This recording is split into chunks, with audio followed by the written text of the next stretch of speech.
नमस्ते, थर्ड आई में आपका स्वागत है। आज थोड़ी बात कर ली जाए हेट स्पीच की। हेट स्पीच की बात मैं स्पेसिफिकली इसलिए बोल रहा हूं कि जो भी इसके प्रोपोगेटर हैं, जो भी इसको कहीं पीछे से इसको प्रमोट कर रहे हैं, जिनका इस तरह की हेट स्पीच के बारे में, उनको जरा एक चीज समझना होगा कि इससे हो सकता है कि वक्ती तौर पे आपको कुछ वोट मिल जाएं, आप जीत जाएं, लेकिन समाज का कितना बड़ा नुकसान कर रहे हैं और राष्ट्र का कितना नुकसान कर रहे हैं, वो मैं थोड़ा आपके साथ इस पे चर्चा कर रहा हूं। बात शुरू सबसे पहले प्रवेश वर्मा जी की, जिन्होंने अभी दिलशाद गार्डन में जो है स्पीच दी, उस पर आऊंगा। लेकिन एक सीरीज है और एक नहीं है, तमाम है। आपको नूपुर शर्मा वाला याद दिला दूं। नूपुर शर्मा और जो जिंदल जी थे, इनके स्पोक्स पर्सन, जो बाद में कहा गया है कि ये हमारे फ्रिंज एलिमेंट हैं, मतलब कि हमारे मूल रूप से हैं ही नहीं, वो बीजेपी के मूल प्रवक्ता है, मूल कार्यकर्ता। और उस नूपुर शर्मा जी के स्टेटमेंट से, ठीक है, आपको कोर्ट से राहत मिल गई, आप बहुत स्मार्ट निकल गए, आपका कुछ हो नहीं पाया, लेकिन 2-3 लोगों की जान गई आपके उस प्रोवोकेशन से। राजस्थान में एक व्यक्ति की जान गई, महाराष्ट्र में एक व्यक्ति की जान गई। उसके बाद मुकदमा चलेगा, कितने को फांसी होगी, क्या होगी, वो अलग बात है। याद में इसलिए दिला दूं क्योंकि ये एक बेसिक ट्रेंड है, ये इनबिल्ट है। साध्वी निरंजन, आपको याद है एज मिनिस्टर वो क्या कहती थी, और रामजादों की सरकार बनेगी या इनजादों की सरकार बनेगी। और जब उनसे कहा जाता था तो कहती थी कि नहीं, उन्होंने किसी का नाम तो नहीं लिया। एक तरफ रामजादे हैं, एक तरफ दूसरे। अब ये कोई केजी और पहली दूसरी में पढ़ने वाले बच्चे नहीं है कि मैंने तो नाम नहीं लिया था, आपको देख के बोलेंगे नहीं, सारा वो बहू एक पर्टिकुलर कम्युनिटी के लिए कहा जाए और फिर कहा जाए मैंने नाम तो थोड़ी लिया था, मैंने नाम थोड़ी लिया था। उसी तरह से अनुराग ठाकुर जब कहते हैं कि देश के गद्दारों को और गोली मारो और ये सब करते हैं, तो कहते हैं कि मैंने थोड़ी कहा था कि मैंने तो पहला वो कहा था कि देश के गद्दारों को उनके साथ क्या ट्रीटमेंट करो। उनका कहना था कि थप्पड़ मारो, प्यार करो, वो कुछ भी कह सकते थे कि प्यार करो गद्दारों को। अब ये सब बचपने वाली बातें हैं और ये सब देश के चुने हुए प्रतिनिधि और मंत्री पद पे बैठे हुए लोग बोल रहे हैं। भाई, अगर मंत्री पद पे बैठे हुई साध्वी निरंजना और अनुराग ठाकुर की अगर ये आईक्यू लेवल है, तो उसमें क्या कहना कि उनको समझ में नहीं आ रहा है कि क्या कहा जा रहा है। और एक बार ये रिपीट किया जा रहा है इसको, कोई ये नहीं कहा कि एक बार कह के वंश ना, वो बार बार रिपीट करवा रहे हैं, तो उनको समझ नहीं आ रहा था। और या वहां जिस तरह से जनता रिस्पॉन्ड कर रही थी उसको समझ में नहीं आ रहा था।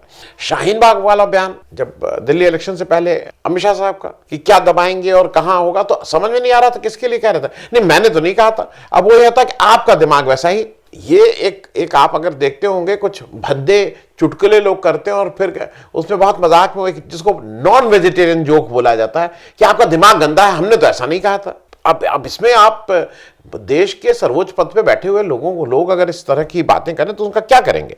क्योंकि एक मैं और याद दिला दूं, नरेंद्र मोदी जी गोधरा के बाद, आपको याद है ना वो पप्पी वाला रिमार्क कि कार का ड्राइवर है और वो पप्पी आ जाता है, और किसके लिए कहा था बिल्कुल स्पष्ट था। जब नरेंद्र मोदी जी ने उस समय कहा था रिलीफ सेंटर के पे कि हम 5 हमारे 25, तो किस कम्युनिटी और किस धर्म विशेष के लिए कह रहे थे? क्या ये कोई बात ऐसी थी कि ढकी तो भी थी? तो ये कहना कि हमने नहीं, और ये सब part and parcel of hate speech है। एक समुदाय के प्रति आपका वो का नफरत फैलाने का काम है। जो अभी हुआ दिलशाद गार्डन में एक हिंदू लड़के की हत्या हो जाती है। ये पुलिस कुछ 4-5-6 लोगों को गिरफ्तार करती है। पुलिस वो है दिल्ली पुलिस जो सीधे गृह मंत्रालय के अंडर आती है। जो इसलिए आप ये नहीं कह सकते हैं कि नहीं दिल्ली पुलिस जो है वो उसका बयान ये था और उसने अपने मन से किया। ये तो बयान आपका अधिकृत है। वो दिल्ली पुलिस कहती है कि ये पुराना कोई इनकी रंजिश थी और कोई लेन देन का मामला पुराना था, उसकी वजह से हत्या हुई। इसमें दूर दूर तक कोई धर्म का कोई लेना देना नहीं था। इसमें दूर दूर तक कम्युनिटी की, 2 कम्युनिटी का और 2 लोगों के बीच का झगड़ा था, इसलिए किया गया, ऐसा कुछ नहीं था। लेकिन उसके बाद कौन वहां पहुंचता है? उसके बाद प्रवेश वर्मा जी वहां पहुंचते हैं।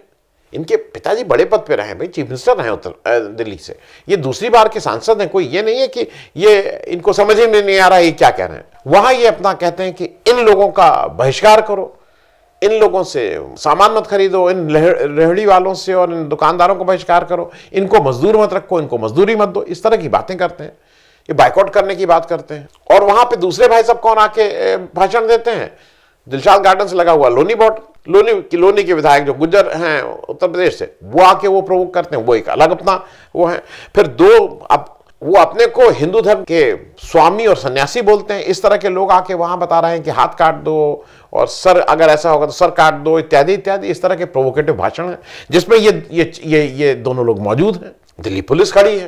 तो मतलब मैं ये सिर्फ इसलिए कह रहा हूं कि अगर ये सब लोग वहां पे हैं, उसके बाद ये हो रहा, और उसके बाद एफआईआर बहुत मामूली धाराओं में इनके ऊपर एफआईआर हो रही, वो मतलब वो धाराएं जिसमें जो कोई है ही नहीं। उसमें सारे जो जानकार लोग हैं उनका कहना है कम से कम यूएपीए लगना चाहिए, क्योंकि ये एक समुदाय को भड़काने और उसको वो करने वाली बात थी। क्योंकि अब वहां इनके कुछ वो कह रहे हैं कि नहीं नहीं उन्होंने तो कहा नहीं था, वो दूसरे कह रहे थे। एक आम, मैं कोई वकील नहीं हूं लेकिन एक आम आर्गुमेंट समझा दूं, 120B एक धारा होती है जिसमें एक कहा जाता है कि अगर बैठ के यहां आपने कुछ तय किया कोई अपराध करने का, किसी की हत्या करने का, किसी को लूटने का, किसी के यहां चोरी करने का, तो ये जो 120B के जो कॉन्स्पिरेसी ये होती है, ये भी उतने ही, इनके ऊपर भी वही मुकदमा चलेगा, 302, 307 जो भी है। तो आप वहां बैठे हुए हैं, आप कोई बच्चे नहीं है, आप दो बार, आप दूसरी बार के सांसद हैं, वो विधायक हैं। वहां अगर कोई इस तरह की बात कर रहे हैं तो आपकी जिम्मेदारी नहीं होगी वहां ये कहना है नहीं उन्होंने नहीं कहा था। आप कुछ कर लीजिए। उनसे अभी तक बुला के पूछताछ नहीं की जा रही है। वो एक दिल्ली सरकार के मंत्री हैं, वो खुद ही उनके मतलब वो इस्तीफा दे देते हैं, उनका व्यक्तिगत मामला है। वो बौद्ध धर्म के किसी उसमें जाके 22 प्रतिज्ञाएं करें कि किसी और उसमें जाएं, ये उनका व्यक्तिगत मामला है। उनसे इस्तीफा लेके उनको पुलिस बुलाकर उनसे पूछताछ कर रही है व्यक्तिगत मामले में, इनसे कोई नहीं है। मैं आपसे एक चीज थोड़ा ये शेयर करना चाह रहा हूं कि ये केवल ये मामला नहीं है। आपको थोड़ा ये जो बार बार होता है ना कि हिंदू धर्म खतरे में है और अभी जानते नहीं हो, ये व्हाट्सएप पे चलने लगता है। बहुत से ऐसे ग्रुप हैं, अरे तुम्हें पता नहीं है, होगा ना तब ये होगा, कितने 300 साल राज किया फलाना फलाना। मैं कुछ आपको वो आंकड़े आपके साथ शेयर कर लूं। वर्ल्डोमीटर एक है, वर्ल्डोमीटर में बहुत से आंकड़े आते हैं। जिस समय कोविड था उस समय वो लेटेस्ट देता रहता है, वो हर सेकंड पे अपडेट करता रहता है। उसके अनुसार आज सुबह मैंने देखा था 22 अक्टूबर 2022 को दुनिया की कुल पॉपुलेशन 798 करोड़ थी। 798 crore was the total population of this world. 2010 में ये वर्ल्ड पॉपुलेशन 690 करोड़ थी। तो मोटे तौर पे 100 करोड़ हमने पिछले 11-12 साल में हम 100 करोड़ बढ़ गए हैं। अब जो मेरे पास ये फिगर्स हैं वो बेस्ड ऑन 2010 की परसेंटेज, 2010 का जो वो है, इधर के परसेंटेज नहीं है, बेस्ड ऑन 2010 की पॉपुलेशन का परसेंटेज वाइज, उस परसेंटेज जो 2010 का था उसी के हिसाब से अभी की पॉपुलेशन को निकाला गया है 2022 की। क्रिश्चियंस की 31% पॉपुलेशन थी, आज इसका मतलब 247 करोड़, 247 करोड़। मुस्लिम की 23% पॉपुलेशन है पूरी दुनिया में, 183 करोड़। एक वर्ग है जो किसी रिलीजन को नहीं मानता है, जो एथीस्ट, जो हम लोग नास्तिक बोलते हैं, वो कोई कहता है हमारा कोई रिलीजन नहीं, वो है 16% कुल। तो दुनिया में 100 में 84% लोग रिलीजन को मानते हैं, 16% लोग रिलीजन को नहीं मानते हैं। उनकी कुल आबादी है 127 crore, 127 crore. Hindus 15% of the total population, 120 crore, 120 crore. Buddhist 7%, 55 crore. Others, उसमें फोक रिलीजन और जैनिज्म, सिखिज्म, जूडिज्म और दुनिया के तमाम रिलीजन, वो सब मिला के 8%, करीब 66 करोड़ लोग। अब मैं आपको एक एक करके जो दुनिया के बड़े religion in terms of numbers हैं, इन सब संख्या के हिसाब से और परसेंटेज के हिसाब से उनकी बात बता दूं। सबसे एक नंबर पे जो सबसे बड़ा religion in terms of numbers है वो है क्रिश्चियनिटी। क्रिश्चियनिटी, जैसा मैंने आपको बताया, 247 करोड़ में इस समय 50% से ऊपर, 50% से ऊपर जहां क्रिश्चियंस हैं, वो आज दुनिया में करीब 126 देश हैं। 160 मेजॉरिटी हो सकता है और भी देश हो, क्योंकि हो सकता है कहीं वो 40% हो और बाकी रिलीजन वाले मिला के, लेकिन मैं बात उनकी कर रहा हूं जहां 50% से ज्यादा क्रिश्चियंस हैं, वो 126 दुनिया के देश हैं। और इन टर्म्स ऑफ नंबर्स दुनिया में सबसे ज्यादा क्रिश्चियंस यूएसए में 25 करोड़, ब्राजील में 18 करोड़, मैक्सिको में 11 करोड़। मैं सिर्फ 3 दे रहा हूं, आप गूगल करके आप खुद भी कर सकते हैं। इस्लाम नंबर, संख्या के हिसाब से नंबर 2 रिलीजन दुनिया का। 51 देशों में 50% से ज्यादा इस्लाम धर्म को मानने वाले रहते हैं। मेजॉरिटी हो सकता है और भी देशों, लेकिन मैं वो बात कर रहा हूं जहां पे इस्लाम धर्म को मानने वाले 50% ज्यादा, वो 51 देश हैं। नंबर्स के हिसाब से सबसे बड़ा देश इस्लाम, जहां पे सबसे ज्यादा मुसलमान रहते हैं इस्लाम धर्म को मानने वाले, इंडोनेशिया 23 करोड़, पाकिस्तान 21 करोड़, भारत, इंडिया 20 करोड़। ये पॉपुलेशन हो गई इनकी। अब अब जरा बौद्ध पे आ जाऊं, मैं हिंदुओं पे लास्ट में आऊंगा क्योंकि फिर आपको समझाना आसान रहेगा। बौद्ध जो है वहां जो जहां पे 50% से ज्यादा जिस देश की पॉपुलेशन में बुद्धिस्ट हैं वो 7 देश हैं, 7 उसमें से सबसे ज्यादा इन टर्म्स ऑफ नंबर जहां बुद्धिस्ट हैं वो चाइना में है। 25 करोड़ बुद्धिस्ट चाइना में रहते हैं, थाईलैंड में 7 करोड़ और जापान और बर्मा में 4-4 करोड़ ईच है। अब आ जाइए हिंदू। हिंदू जो हैं 50% से ज्यादा केवल 3 देशों में रहते हैं जहां उनकी पॉपुलेशन टोटल पॉपुलेशन की 50% से ज्यादा है। नेपाल में 81% रहते हैं, करीब 3 करोड़। इंडिया में 80% रहते हैं, करीब 109 करोड़। मॉरिशस में 50% रहते हैं, करीब 7 लाख। इंडिया का मैं 80% जब मैं बोल रहा हूं वो 79.8 या 9% है, मैं उसको टोटल कर दिया हूं इसलिए 80% बोल रहा हूं। अब मतलब मैं आ गया हूं, उससे पहले एक चीज और स्पष्ट कर दूं कि हिंदुस्तान में 80% जो हिंदू हैं 109 करोड़, वो सबसे बड़े बहुसंख्यक इसी को कहा जाता है।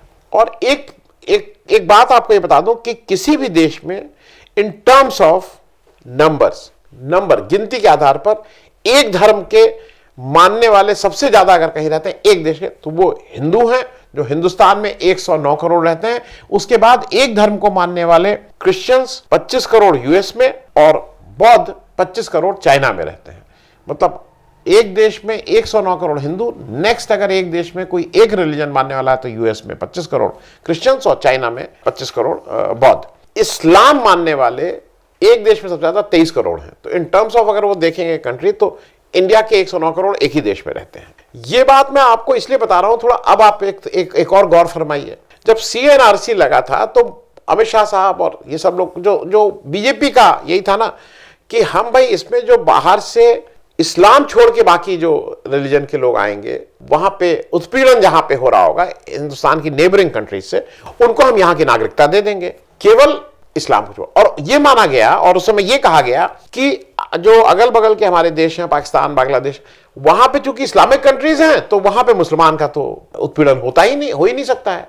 तो उसी तरह से अगर वहां पे मुसलमान का उत्पीड़न नहीं हो सकता है क्योंकि वो मुसलमान वहां बहुसंख्यक हैं, तो इंडिया में अगर 109 करोड़ हिंदू हैं, करीब 80%, तो इंडिया में हिंदू धर्म कैसे खतरे में है? यहां हिंदुओं का उत्पीड़न कैसे हो सकता है? जो ये सारी हेट स्पीच वाले जो समझाते हैं।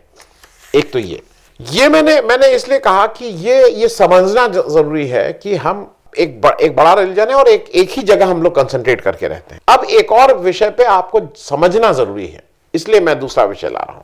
NRI देश में के टोटल जो NRI और OCI बोलते हैं, ओवरसीज सिटीजन ऑफ इंडिया, जिनका पासपोर्ट इंडियन नहीं है, वो मैं उस डिटेल में नहीं जा रहा हूं, आप समझते हैं उसको।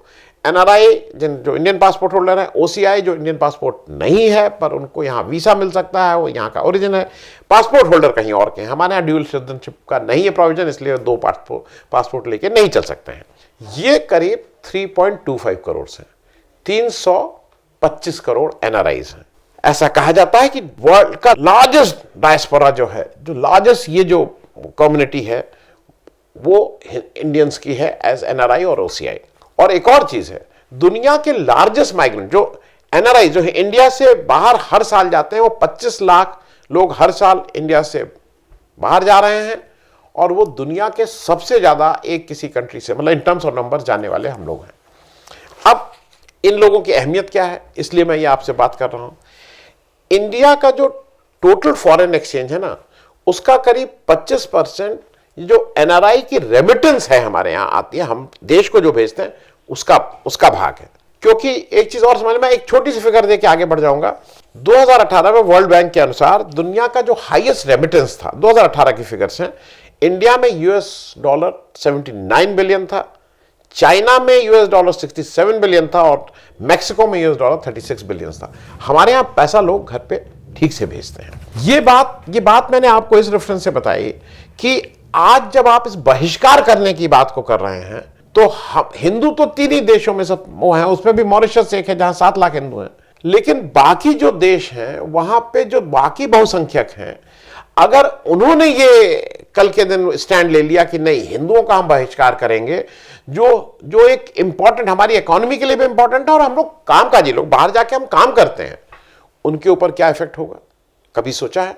आपको याद है नूपुर शर्मा का जब ये हुआ था, उसके बाद कुछ जो खाड़ी के देश थे और गल्फ के देश थे, उन्होंने किस तरह से रिएक्ट किया था, याद है ना? उन्होंने किस तरह से वहां के डस्टबिन और उनके ट्रेड को तो उन्होंने बाइकआउट करने की एक बात कही थी, वहां के डस्टबिन और कूड़ा फेंकने के उसमें हमारे जो सर्वोच्च स्थान पे बैठे हुए चुने हुए नेता, उन लोगों की फोटो लगाई थी।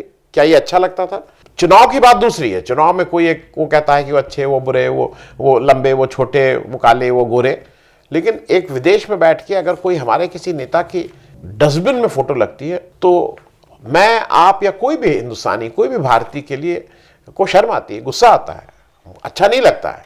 तो ये अगर आप लेकिन अगर आप यहाँ पे ये कहेंगे कि नहीं नहीं इन लोगों के साथ ट्रेड मत करो, इन लोगों के साथ खरीद फरोख्त मत करो, इनको नौकरी ना दो, तो वो भी कह सकते हैं इनको नौकरी मत दो। तो एक तो ये बात जरूरी है, ये समझना जरूरी है, क्योंकि ये शायद एक बहुत शॉर्ट टर्म उसमें कुछ वोट पाने के लिए ये बात परस्यू की जा रही है, लेकिन लॉन्ग टर्म में ये कितना नुकसान, समाज का तो नुकसान कर ही रहे हैं। वो तो एक अलग है कि जो एक हमारा फैब्रिक था, उसको गंगा जमनी तहजीब कह लीजिए, फैब्रिक कह लीजिए, उसको एक बिना बात की बातों से कर रहे हैं। लेकिन हमारी जो अर्थव्यवस्था है, आज ग्लोबल विलेज का जमाना है। आज कोई ये नहीं है कि हम अपने ही घर में रह के सिर्फ काम कर सकते हैं। आज हमारे चाइना से इतने खराब, चाइना का इतना एग्रेशन, इतना होने के बाद भी हम चाइना के साथ सामने खड़े, मतलब हमें खड़े होना पड़ा उससे, क्योंकि हमारा उससे व्यापार बहुत ज्यादा है। चाइना से हम बहुत इंपोर्ट करते हैं। तो ये सोचना कि हम अगर किसी और को नहीं करेंगे और हम चैन से रह लेंगे, ये थोड़ा गलत है। इसके ऊपर लगाम लगाने की जरूरत है। आप जितनी जल्दी लगाम लगा लीजिएगा उतना आसान होगा। मुझे दूसरा एक और चीज यह है कि जो आने वाले समय में इनडायरेक्टली उस एक इंसिडेंट ने इसको जरूर प्रोवोक किया है, वो है राहुल गांधी की भारत जोड़ो यात्रा। अब बीजेपी को लगता है कि मेरे हाथ से सब निकला जा रहा है, मैं इवेंट इतने बड़े बड़े करता था, मैं कभी चीता छोड़ता था, कभी कुछ छोड़ता था, अब उसकी जगह इवेंट, मतलब सबसे बड़ा इवेंट ये हो रहा है, लोग उससे जुड़ रहे हैं। लोग ये जो हिंदू मुस्लिम इंडिया पाकिस्तान वाले उसमें नहीं फंस रहे हैं। अब लोगों ने कहना शुरू कर दिया है कि भाई महंगाई बहुत है, लोग कहना शुरू कर दिए बेरोजगारी की दिक्कत है। मुझे ऐसा लगता है कि इन सबको छोड़ के हेट स्पीच की, उसको मत दो और उसका हाथ काट लो, उसका गला काट लो, ये सब कहने के बजाय नेतृत्व को ये डिसाइड करना है कि आप महंगाई की पे बात करें, आप बेरोजगारी की बात करें, आप देश को बताएं कि ये दिक्कतें हैं और इस तरह से आप महंगाई पे काबू करने का दिखें तो आपके कहीं कुछ कर रहे हैं। ये जरूरी है, क्योंकि ये अगर आपने हेट स्पीच नहीं रोकी, जिसको सुप्रीम कोर्ट के जस्टिस सीजीआई ने, परसों सीजीआई ने कहा है, आप उनकी बात मान लें भाई, आप किसी की ना बात माने, आप उनकी बात मान लीजिए। वो कह रहे हैं कि आप इस तरह की भाषा बोल रहे हैं, तो थोड़ा इस पे पूरी लगाम लगाइए, नहीं तो देश की अर्थव्यवस्था और देश की सामाजिक जो समरसता है उस पर भी कहीं ना कहीं दिक्कत आने का खतरा है। Thank you so much.